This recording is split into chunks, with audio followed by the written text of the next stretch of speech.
तो हम लोग थर्मोडायनेमिक्स में आज एक बड़ा ही महत्वपूर्ण टॉपिक पढ़ने वाले हैं, heat and work. Heat and work क्या होता है? एनर्जी को ट्रांसफ़र करने का दो तरीका है। यदि एनर्जी को ट्रांसफ़र करना हो तो हीट के माध्यम से भी कर सकते हैं और वर्क के माध्यम से भी कर सकते हैं, यानी दो मोड है जिससे कि एनर्जी को ट्रांसफ़र किया जा सकता है। तो एनर्जी का जो यूनिट होगा, सीधी सी बात है, हीट का और वर्क का भी वही यूनिट होगा। क्या सीखा? Heat and work are two mode of transfer of energy. पहली बात, एनर्जी का ही एक प्रकार है, एनर्जी को ट्रांसफ़र करने का दो तरीका है।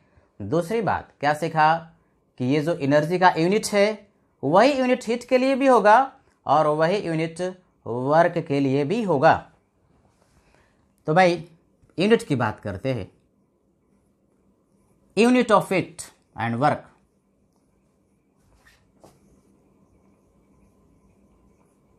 क्या लगता है? एनर्जी का बहुत सारे यूनिट होते हैं, जैसे जूल, तो इसके लिए भी यूनिट होगा जूल, कैलोरी, अर्ग, इलेक्ट्रॉन वोल्ट एटसेट्रा। सबसे ज़्यादा यहाँ पर जो यूज किया जाएगा हीट और वर्क का यूनिट वो होगा जूल और कैलोरी। एक दूसरे में कन्वर्जन, एक यूनिट का दूसरे में कन्वर्जन भी बढ़िया से आना चाहिए। हो सकता है क्वेश्चन आपको जूल में दिया और आंसर जो दिया हुआ है वो ऑप्शन में कैलोरी में दिया, तो जब तक आपको कन्वर्जन नहीं आएगा आप क्वेश्चन को सॉल्व नहीं कर सकते, फाइनल आंसर तक नहीं पहुंच सकते। तो बढ़िया से याद कर लो, रट लो बिल्कुल। एक कैलोरी में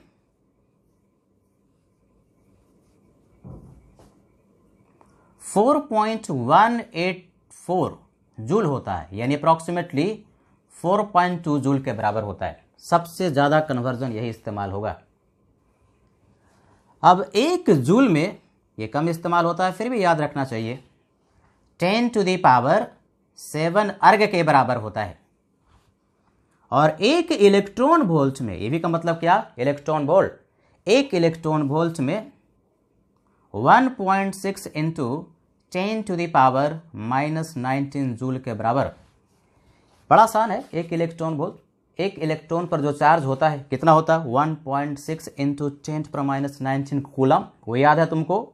तो एक इलेक्ट्रॉन वोल्ट में याद कर लेना है, एक इलेक्ट्रॉन पर जो चार्ज कूलम में होता है वो लिख करके और उसके बाद जूल लिख दो। तो एक इलेक्ट्रॉन वोल्ट में 1.6 इंटू 10⁻⁻19 जूल के बराबर होता है। इन सब में सबसे ज़्यादा जो इस्तेमाल होगा एक कैलोरी में अप्रॉक्सीमेटली 4.2 जूल के बराबर होता है। तो शुरुआत करेंगे हम लोग हीट से। हीट एंड वर्क टॉपिक पढ़ रहे हैं। पहला जो टॉपिक है हीट एंड वर्क में वह हीट। तो हीट को समझने के लिए सबसे पहले हीट के साइन कन्वेंशन के बारे में जानकारी होना जरूरी है। साइन कन्वेंशन का मतलब हीट कब पॉजिटिव लिया जाएगा और हीट को कब निगेटिव लिया जाएगा।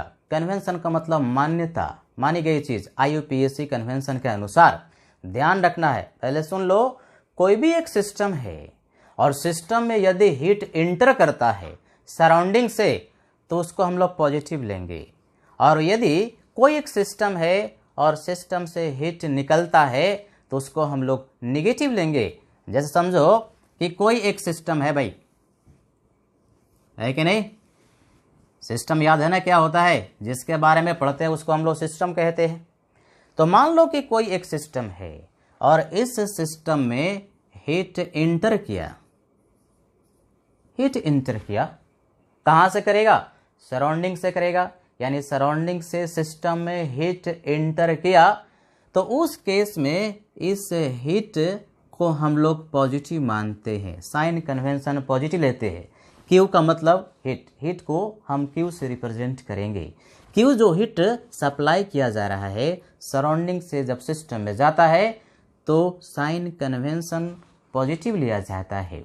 इसी तरह से यदि सिस्टम से हीट निकल गया, कहाँ निकल करके जाएगा? सराउंडिंग में जाएगा। यानी सिस्टम से हीट निकल करके सराउंडिंग में जाता है तो बाय साइन कन्वेंशन हम लोग हीट को निगेटिव लेते हैं। क्यू का मतलब हीट के लिए क्यू इस्तेमाल कर रहे हैं माइनस लेंगे, यानी सिस्टम में हीट जाएगा तो प्लस और सिस्टम से हीट निकलेगा तो माइनस।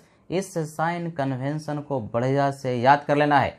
थर्मोडायनेमिक्स के न्यूमेरिकल को सॉल्व करने के लिए ये बड़ा काम आता है। जैसे अगर आपने कोई एक क्वेश्चन सॉल्व किया और हीट ट्रांसफर जिसको हम क्यू कह रहे हैं आया +20 किलो जूल, तो प्लस आया तो इसका अर्थ क्या हुआ?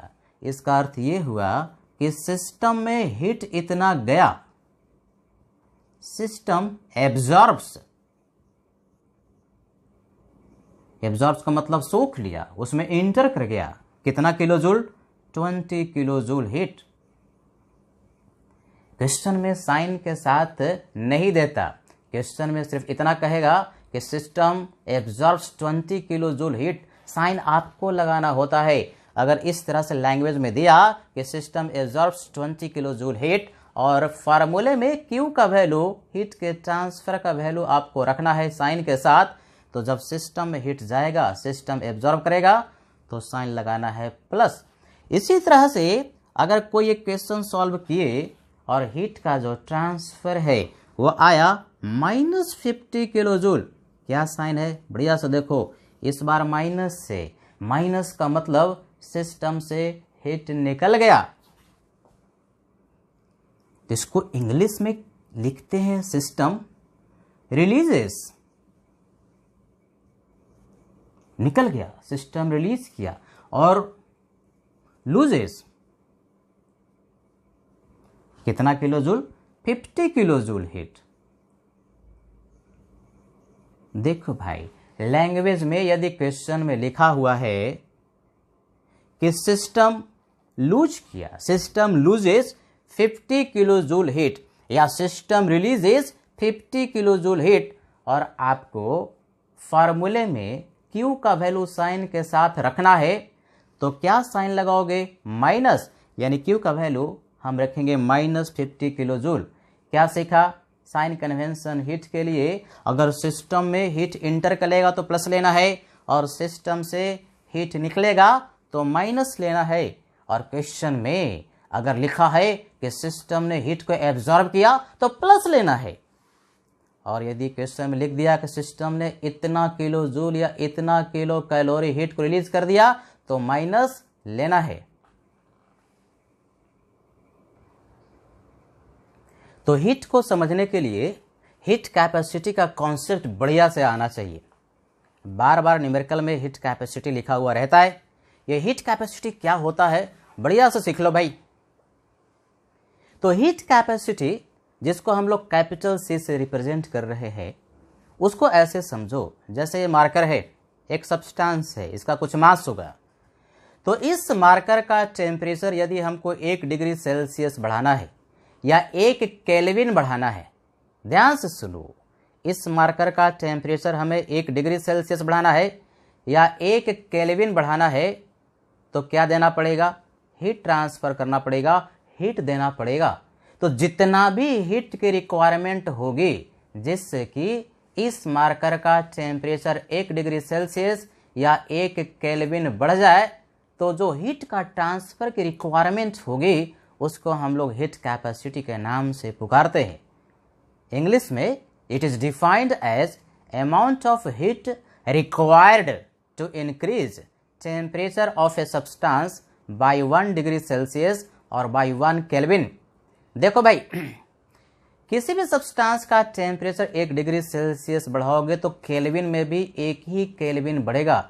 बहुत लोगों को कन्फ्यूजन होता है कि सर टेम्परेचर यदि डिग्री सेल्सियस में 1 डिग्री सेल्सियस बढ़ गया तो केल्विन में तो 1 में हमको 273 जोड़ करके 274 लिखना पड़ेगा, 274 केल्विन बढ़ेगा।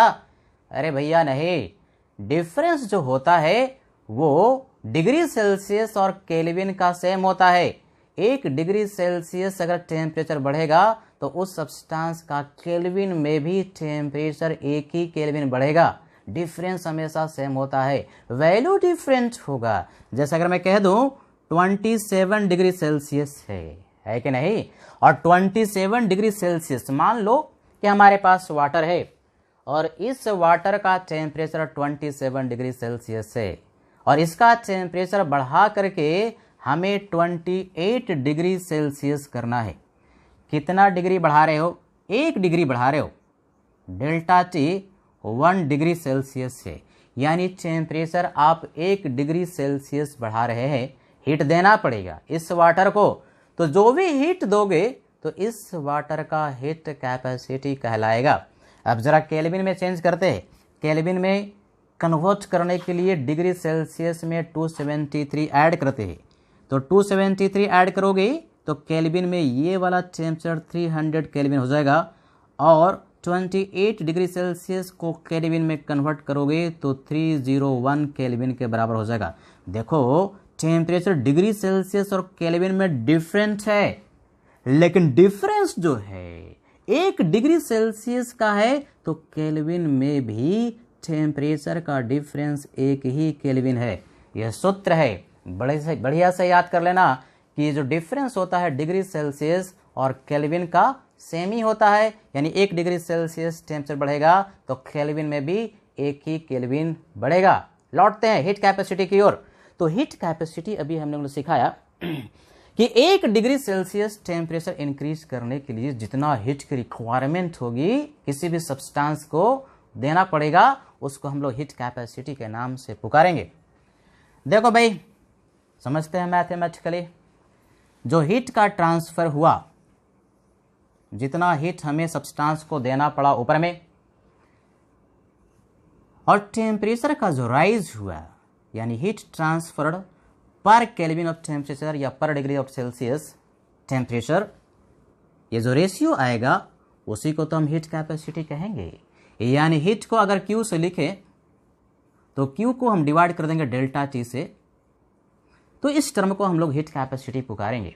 अब ये जो हीट कैपेसिटी C को हमने लिखा, हीट का transfer and divide by delta T, इसका यूनिट क्या होगा रटना नहीं है, सोच सकते हैं, इसका बहुत सारा यूनिट हो सकता है। ऊपर में क्या है? Q है। Q का मतलब क्या? हीट का ट्रांसफर। अभी सिखाया था कि हीट का यूनिट या तो जूल होगा या तो कैलोरी होगा, तो ऊपर वाला Q का यूनिट मान लो कि जूल है और नीचे वाला डेल्टा T का डिग्री सेल्सियस में है, तो इसका यूनिट हो सकता है जूल पर डिग्री सेल्सियस। या फिर अगर ऊपर वाला का यूनिट अगर कैलोरी में लेते हो तो हो सकता है कैलोरी पर डिग्री सेल्सियस।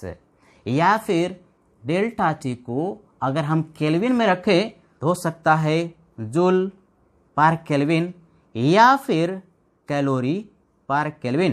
तो ये यूनिट हुआ। अब पीछे में पहले वाले लेक्चर में सिखाया था कि किसी भी सिस्टम की 2 प्रॉपर्टी होती है, एक को कहते हैं इंटेंसिव प्रॉपर्टी और एक को कहते हैं एक्सटेंसिव प्रॉपर्टी। इंटेंसिव और एक्सटेंसिव प्रॉपर्टी क्या? जो मास पर डिपेंड करता है उसको हम लोग एक्सटेंसिव प्रॉपर्टी कहते हैं, और जो मास का इंडिपेंडेंट होता है उसको हम लोग इंटेंसिव प्रॉपर्टी कहते हैं। मार्कर जितना बड़ा होता जाएगा हीट कैपेसिटी की जो वैल्यू उतना ज़्यादा होते जाएगा। वाटर का अमाउंट जितना ज़्यादा होगा हीट की रिक्वायरमेंट 1 डिग्री सेल्सियस इंक्रीज करने के लिए उतना ज़्यादा होगा, यानी अमाउंट पर डिपेंड कर रहा है। यानी ये जो हीट कैपेसिटी हुआ वो एक एक्सटेंसिव प्रॉपर्टी है। ये सब बढ़िया से आना चाहिए। मास पर डिपेंड करने वाली प्रॉपर्टी है, एक्सटेंसिव प्रॉपर्टी है। और जितने तरह के भी हम लोग हीट कैपेसिटी पढ़ने वाले हैं, आगे भी पढ़ेंगे कुछ हीट कैपेसिटी, वो जो है पाथ पर डिपेंड करता है। डिफरेंट प्रोसेसेस के लिए हीट कैपेसिटी का वैल्यू डिफरेंट होगा। जैसे अगर मैं कह दूं कि प्रोसेस एडियाबैटिक है, एडियाबैटिक याद है तुम्हें? एडियाबैटिक एक ऐसा प्रोसेस होता है जिसमें कि हीट का ट्रांसफर नहीं होता, Q का वैल्यू 0। अरे भैया, तो हीट का ट्रांसफर 0 होगा तो हीट कैपेसिटी एडियाबैटिक के लिए 0 होगा। इसी तरह से अगर प्रोसेस जो है आइसोथर्मल है, आइसोथर्मल में ना टेम्परेचर चेंज नहीं करता, डेल्टा T का वैल्यू 0 होता है, तो डेल्टा T का वैल्यू 0 होगा तो हीट कैपेसिटी का वैल्यू इनफाइनाइट होगा। कहने का अर्थ ये हुआ कि ये जो हीट कैपेसिटी है अलग अलग प्रोसेस के लिए अलग अलग होगा। प्रोसेस पर डिपेंड कर रहा है, पाथ पर डिपेंड कर रहा है। पाथ कहो प्रोसेस कहो, बहुत कंफ्यूजन होता है, सर ये पाथ क्या बोल रहे हैं, प्रोसेस क्या बोल रहे हैं। अरे भाई प्रोसेस को ही पाथ कह रहे हैं, पाथ कहो या प्रोसेस कहो दोनों में कोई फर्क नहीं है। यानी हीट कैपेसिटी पाथ पर डिपेंड करता है, प्रोसेस पर डिपेंड करता है। इसीलिए हीट कैपेसिटी जो हुआ वो कैसा फंक्शन हुआ, path function. So it is path function.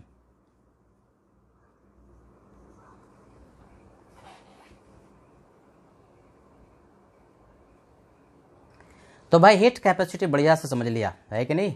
ये मार्कर था 1 डिग्री सेल्सियस या 1 केल्विन बढ़ाने के लिए जितना हीट की रिक्वायरमेंट हुई, इस मार्कर का हीट कैपेसिटी कहा गया।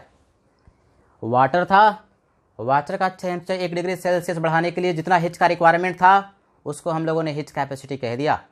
लेकिन अगर यही जो वाटर है उसका 1 ग्राम लिया जाए, 1 ग्राम मास को डिफाइन कर दिया, 1 ग्राम यानी किसी भी सब्सटेंस का 1 ग्राम, जैसे पानी का, वाटर का 1 ग्राम लिया और उस 1 ग्राम वाटर का टेम्परेचर 1 डिग्री सेल्सियस या 1 केल्विन ही इंक्रीज करना है, तो हीट तो देना पड़ेगा। जितना भी हीट की रिक्वायरमेंट होगा जिससे कि वाटर का temperature 1 degree Celsius, 1 gram water का मास डिफाइंड है, 1 ग्राम वाटर का टेम्परेचर 1 डिग्री सेल्सियस बढ़ जाए तो उसको हम लोग कहेंगे स्पेसिफिक हीट कैपेसिटी। यानी heat capacity per unit mass, heat capacity पर ग्राम, 1 ग्राम किसी भी सब्सटेंस का 1 डिग्री सेल्सियस या 1 केल्विन टेम्परेचर इंक्रीज करने के लिए जो हीट का रिक्वायरमेंट होता है उसको हम लोग स्पेसिफिक हीट कैपेसिटी के नाम से पुकारते हैं। सिंपल शब्दों में समझो तो heat capacity per unit mass, 1 ग्राम के लिए जो हीट कैपेसिटी होगा उसको स्पेसिफिक हीट कैपेसिटी कहेंगे। मास को डिफाइन कर दिया। अपने से सीखते हैं, रटना नहीं है, बढ़िया से देखो। अभी हीट कैपेसिटी क्या लिखा था, हीट जो ट्रांसफर किया गया and divide by delta T, है कि नहीं, इसको बोला गया था हीट कैपेसिटी। लेकिन यही अगर पर यूनिट मास कर दिया जाए, m से डिवाइड कर दिया, तो heat capacity per unit mass, इसको हम लोग कहते हैं स्पेसिफिक हीट कैपेसिटी, जिसको कि स्मॉल s से रिप्रेजेंट करेंगे। यानी Q, Q क्या, हीट के ट्रांसफर के लिए हम नोटेशन Q ले रहे हैं, तो Q divide by m delta T. ध्यान रहे ये जो m है वो मास है एंड बाय डेफिनेशन मास जो होना चाहिए वो ग्राम में होना चाहिए, है कि नहीं। तो इसको हम लोग स्पेसिफिक हीट कैपेसिटी के नाम से पुकारते हैं। तो ये हो गया स्पेसिफिक हीट कैपेसिटी। अब स्पेसिफिक हीट कैपेसिटी का पहले यूनिट तो समझ लो, ये भी रटना नहीं है। अगर बेसिक डिफिनीशन आपको आता है तो यूनिट के बारे में आप सोच सकते हैं। ऊपर में क्या लिखा, हीट, क्या यूनिट होगा, जूल ले लेते हैं, है कि नहीं। नीचे में टेम्परेचर पर डिग्री सेल्सियस, और क्या है मास, तो पर ग्राम। और बहुत सारा यूनिट हो सकता है, लिख सकते हैं जूल पर केल्विन पर ग्राम, या फिर जूल के जगह पर कैलोरी लिख सकते हैं, कैलोरी पर डिग्री सेल्सियस पर ग्राम, या फिर कैलोरी पर केल्विन एंड पर ग्राम। तो यूनिट हो गया यूनिट के बारे में। यानी हीट कैपेसिटी का जो यूनिट था, जो सीखा था, उसके बाद फिर पर ग्राम लगा दो तो वो स्पेसिफिक हीट कैपेसिटी का यूनिट हो जाता है। अब देखो भाई, कोई पूछे कि ये जो स्पेसिफिक हीट कैपेसिटी है वो कैसी प्रॉपर्टी है, इंटेंसिव प्रॉपर्टी है या एक्सटेंसिव प्रॉपर्टी है, तो ध्यान से देखो। ऊपर में इस टर्म को देखो, Q upon delta T, Q upon delta T ये क्या था, ये हीट कैपेसिटी हो गया, heat capacity and divide by क्या, मास। ये भी एक्सटेंसिव प्रॉपर्टी है, हीट कैपेसिटी भी एक्सटेंसिव प्रॉपर्टी है। यानी दोनों ही प्रॉपर्टी जो है मास पर डिपेंड करने वाली प्रॉपर्टी है। पहले लेक्चर में अगर भूल गया हो तो फिर से देखो, तभी आगे वाला लेक्चर तुमको समझ में आएगा। तो पहले लेक्चर में सिखाया था कि दो एक्सटेंसिव प्रॉपर्टी का रेशियो, हीट कैपेसिटी भी एक्सटेंसिव है, मास भी एक्सटेंसिव है, दो एक्सटेंसिव प्रॉपर्टी का रेशियो इंटेंसिव होता है, यानी स्पेसिफिक हीट कैपेसिटी जो है वह इंटेंसिव प्रॉपर्टी है। This is intensive property. ये सब बढ़िया से याद कर लो। पूछता है कि specific heat capacity extensive property है या इंटेंसिव प्रॉपर्टी है, इंडिपेंडेंट ऑफ मास हो जाएगा, क्योंकि ये मास ऑलरेडी इसके डेफिनेशन में डिफाइंड हो गया, पर ग्राम पर यूनिट मास। तो ये एक इंटेंसिव प्रॉपर्टी हुई। और जितने तरह का भी हीट कैपेसिटी है, चाहे पहला वाला हीट कैपेसिटी पढ़ा या फिर स्पेसिफिक हीट कैपेसिटी हम लोग पढ़ रहे हैं, वो अलग अलग प्रोसेस के लिए अलग अलग होगा। फिर से समझो, अलग अलग पाथ के लिए अलग अलग होगा। पाथ का मतलब क्या? प्रोसेस। जैसे अगर मैं कह दूं कि एडियाबैटिक प्रोसेस है, एडियाबैटिक में हीट का ट्रांसफर नहीं होता, तो हीट का ट्रांसफर नहीं होगा तो जीरो बड़ा समथिंग क्या? जीरो, यानी स्पेसिफिक हीट कैपेसिटी का वैल्यू एडियाबैटिक के लिए जीरो हो जाएगा। आइसोथर्मल अलग प्रोसेस अलग पाथ, डेल्टा टी का वैल्यू जीरो, तो एस का वैल्यू इनफाइनाइट हो जाएगा। यानी अलग अलग प्रोसेस के लिए स्पेसिफिक हीट कैपेसिटी का वैल्यू भी अलग अलग होगा। पाथ पर डिपेंड कर रहा है, प्रोसेस पर डिपेंड कर रहा है। इसीलिए ये जो स्पेसिफिक हीट कैपेसिटी जो है भाई, ये specific heat capacity is path function. It is a path function. ध्यान रहे, मैं बार बार कह रहा हूं, दिमाग में बना लो, जितने तरह का भी हीट कैपेसिटी हम लोगों ने पढ़ा और आगे पढ़ेंगे, सारा का सारा पाथ फंक्शन का एग्जाम्पल होगा।